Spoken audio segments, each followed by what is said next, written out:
Hola oyentes de Radio Sefarad, otra vez estamos en esta sección de Mahler 150 en la que tratamos de escuchar, ver y descubrir las facetas y la obra de este gran compositor y director de orquesta, y contamos esta vez, otra vez más, con Arnoldo Lieberman. Hola Arnoldo. ¿Qué tal? ¿Cómo estás? Esta vez no vamos a hablar exactamente de Mahler, sino de una familia asociada a Mahler y que de alguna manera sigue o prosigue su trágico destino, ¿no? De alguna manera. Sí, sí. Si te refieres a Alma Rosé, sí. Estamos hablando de los Rosé, que dos hermanos excelentes músicos, uno concertino de la ópera de Viena, ¿no? Concertino Arnold durante 50 años. No es broma, ¿eh? No, 50 años concertino de la Filarmónica de Viena. Bueno, él había nacido en Iași, en este pueblo o ciudad famosa de Rumanía, donde han nacido muchas celebridades del mundo judío, y llegó a Viena, se cambió su apellido de Rosenblum a Rosé para... Rosenbaum, no Rosenblum, ¿eh? De Rosenbaum a Rosé, sí. Y empezó a florecer en la... Sí, sí, no solamente como concertino de la Filarmónica de Viena, creó un cuarteto, el famoso cuarteto Rosé, que fue uno de los cuartetos más significativos de aquella época. No, fue un músico notable. ¿Y qué conexión tenía con Mahler, aparte de haber coincidido en la ópera? Yo creo que fue esa la coincidencia que les permitió conocerse, ¿no? El hecho de que Mahler era el director de la ópera de Viena, y la Filarmónica de Viena, sabes, que es la orquesta de la ópera de Viena. Y en ese caso la relación tiene que haber sido cercana. De cualquier manera, Arnold conoció a la hermana menor de Mahler, que era Matilde, con la cual se casó. Y del matrimonio con Matilde nació Alma Rosé, llamada Alma por la mujer de Gustav, es decir, por Alma Mahler. Alma Mahler fue madrina y la quiso que se llamara como ella. Y luego Arnold tenía un hermano, Alfred, que se casó con la hermana mayor de...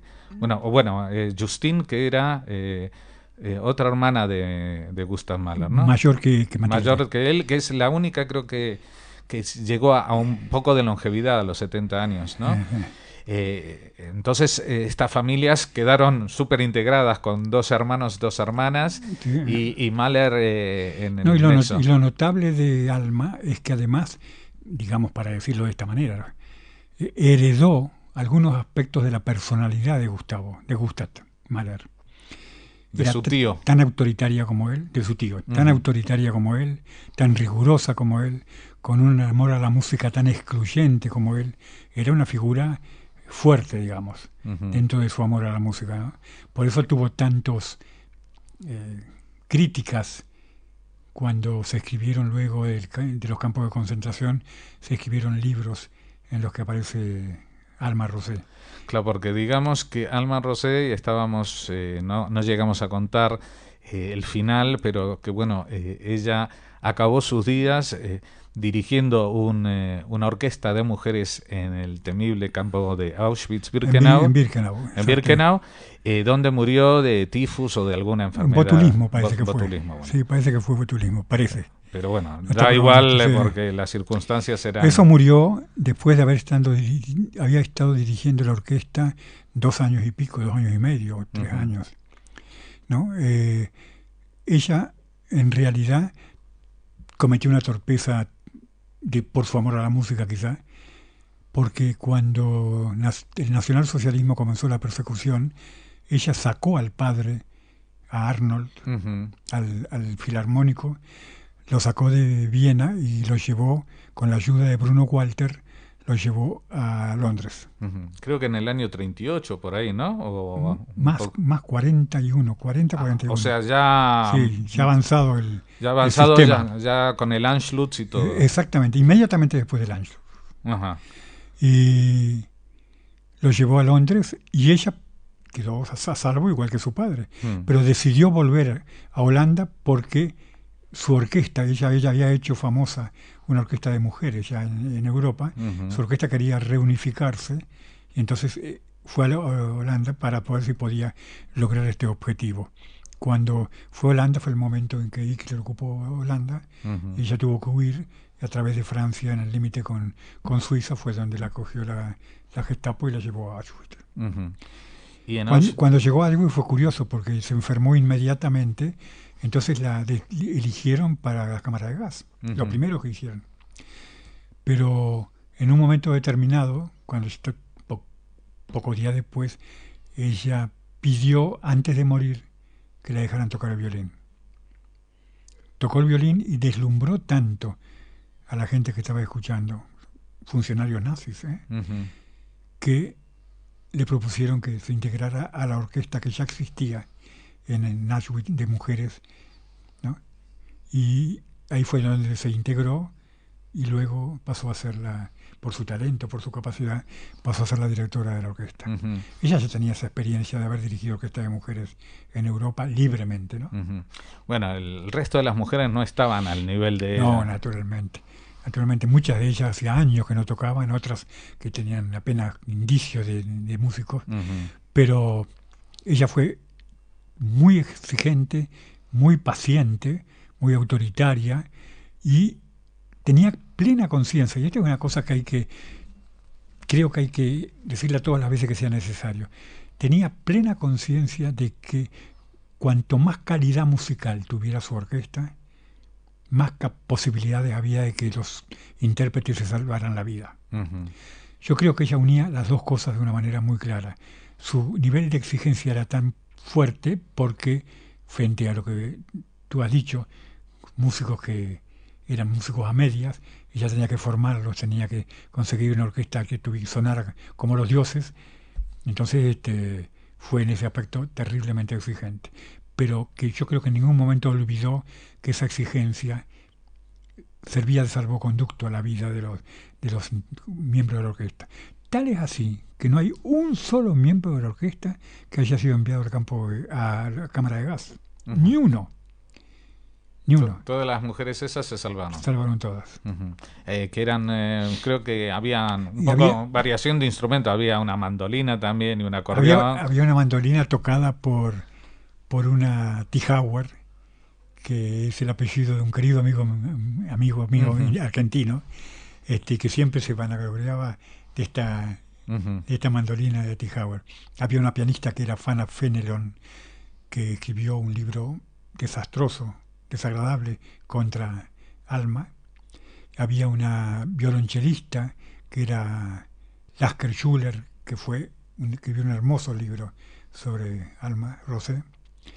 Y en fin, luego se escribieron muchas cosas, pero lo cierto es que nadie murió, ¿no? Y que eso fíjate, llegó a niveles incluso notables.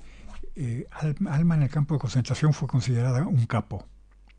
En consecuencia tenía habitación para ella sola y régimen de comida a su gusto. Vaya.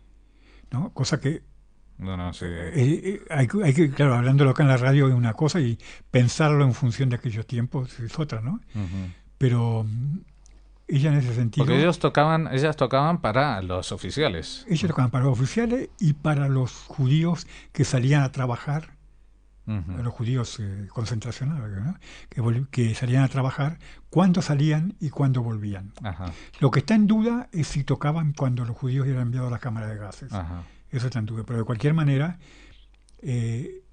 digamos, la raigambre que fue tomando la orquesta de Alma fue tan notable que los más sanguinarios funcionarios nazis, como María Mandel, como Mengele, el asesino atroz, como Kramer, estaban fascinados por Alma. Y cuando Alma tuvo esa enfermedad de botulismo que la llevó a la muerte, quien cuidó de ella paternalmente fue Mengele. La historia de la vida, ¿no? Sí, hijo de puta pudo dedicarse paternalmente a Alma Rosé porque le regocijaba el espíritu escucharla. Incluso yo le pedía, una cosa que siempre me llamó, le pedía siempre que tocara una obra de Schumann que se llamaba Ensueños. Era la debilidad de Mengele. La debilidad de María Mandel era un aria de Madame Butterfly.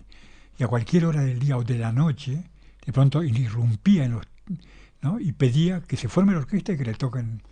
Yo creo que fue esta María Mandel, que era como la capo de las mujeres, sí, ¿no? Exactamente. Que una vez,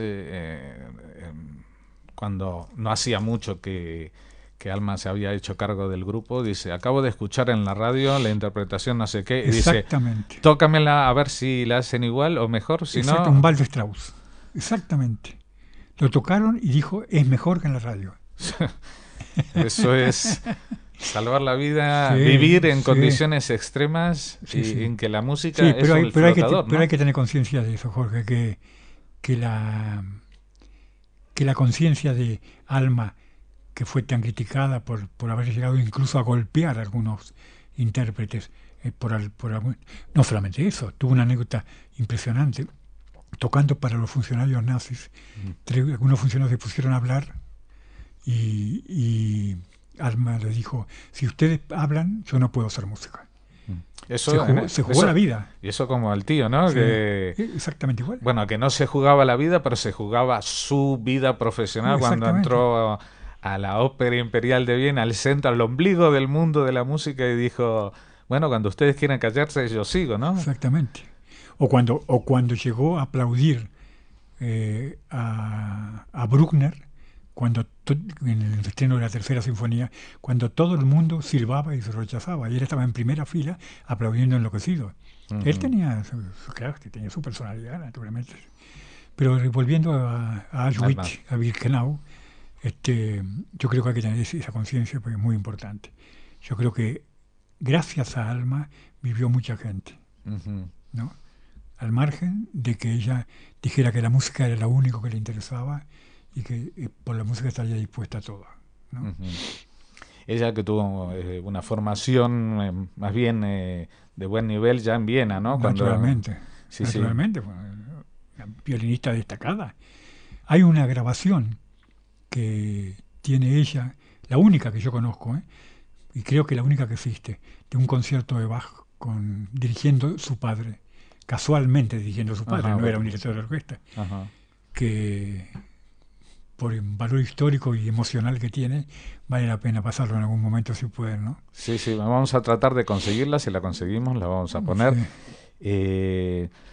Pues este personaje, la verdad que es un personaje que cada vez empieza a tomar más protagonismo. Yo lo he descubierto también hace no muchos años, y la historia al principio me parecía una anécdota, pero cada vez va creciendo más en mi propia imaginación, porque dadas las circunstancias y dada lo que tú dices, ¿no? De este parentesco que era más allá, era como si ella realmente hubiera heredado también la misma conducta de su tío más que de su propio padre. Exactamente. Mira, y hay una anécdota que acabo de recordar, cuando una de las chicas de la orquesta, Silberstein de apellido, se enfermó, y cuando se enfermaban, los nazis se pensaban si la mandaban directamente a la cámara de gas, y cuando iban a tomar esa decisión, Alma, teniendo conciencia de que era una violinista bastante floja, dijo, esta es indispensable a la orquesta.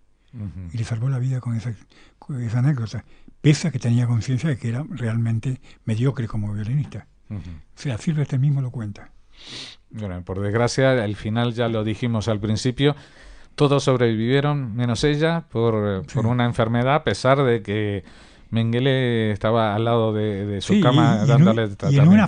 Y en una fiesta donde se estaba festejando el cumpleaños de uno de los miembros de la orquesta, de una de las chicas de la orquesta. Ahí fue cuando ella enfermó.